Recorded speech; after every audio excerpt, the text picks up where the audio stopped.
Bismillahirrahmanirrahim. Assalamualaikum warahmatullahi wabarakatuh. Selamat datang kembali di channel saya, Dihasto Prasojo. Pada video saya sebelumnya kita sudah belajar tentang rumus sum, average, dan count. Pada video kali ini kita akan melanjutkan belajar kita, yaitu rumus VLOOKUP dan HLOOKUP. Oke, langsung saja kita mulai.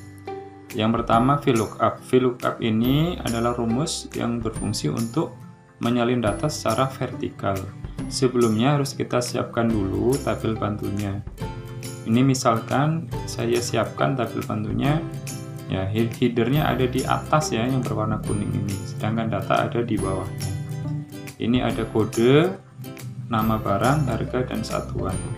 Nah, misalkan kita akan mengisi untuk nama barang ya, sesuai dengan kode yang ada di kolom sebelumnya. Pertama kita ketik saja ya, sama dengan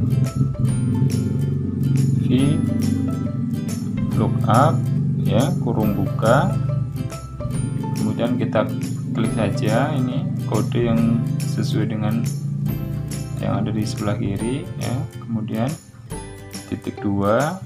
Nah, kemudian kita blok tabel bantunya ya, headernya tidak perlu, berarti dari A sampai kaleng ya.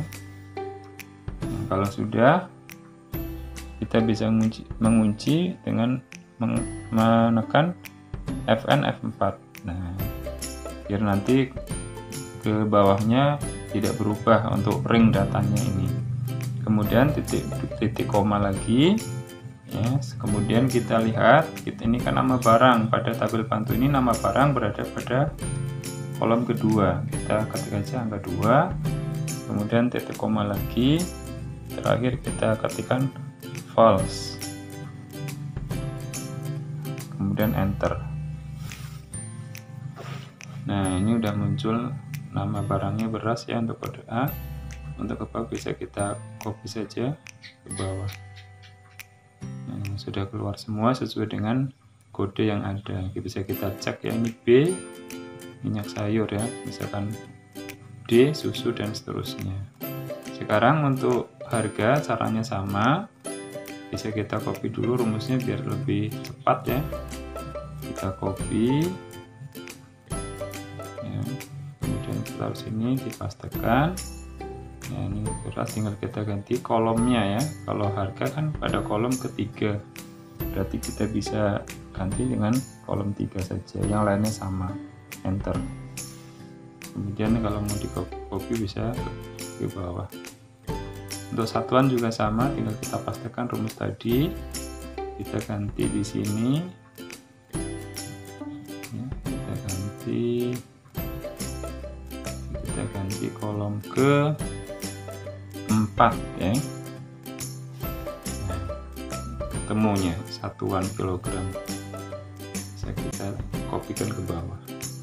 Nah, udah dapat semua ya, nama, harga, dan satuan sesuai dengan tabel bantunya. Untuk HLOOKUP ini sama persis ya, cuman yang kita ambil datanya adalah headernya di sebelah kiri, datanya di samping kanan. Caranya, misalkan kita ingin mengisi nama barang, kita ketik sama dengan, kemudian HLOOKUP kurung buka, kita klik ya kodenya yang di sini ada A, kemudian titik 2, terus kita blok tabel bantunya ya, headernya tidak perlu. Nah, kemudian kita kunci dengan Fn F4 ya, biar nanti tidak berubah ringnya ya. Titik koma. Nah, kemudian untuk nama barang di sini pada baris kedua, kita ketik aja yang kedua, terus titik koma lagi, ketik false, enter. Nah, sudah keluar ya. Tinggal kita copy bawah, klik 2 kali pada pojok kanan bawah ya. Yang ke bawah udah tercopy semua. Tinggal kita kopikan rumusnya ini ya, di blok aja, copy, enter dulu, enter, kemudian klik di harga, copy ya. Nah, di sini kan kita ganti 2 menjadi ketiga ya, baris ketiga untuk harganya pada tabel pantunya. Terus enter. Kita klik seperti tadi, klik 2 kali langsung tercopy ke bawah. Untuk satuan juga sama, kita pastekan dulu rumusnya ya, terus kita ganti. Di sini adalah baris keempat ya, kita ganti angka 4. Nah, terus tinggal kita kopikan dengan klik 2 kali pada pojok kanan bawah. Nah, sudah terisi semua. Oke, cukup jelas saya kira. Terima kasih sudah menonton video saya. Jika ada pertanyaan, silahkan tulis di kolom komentar. Jangan lupa subscribe untuk mendapatkan update video terbaru dari saya.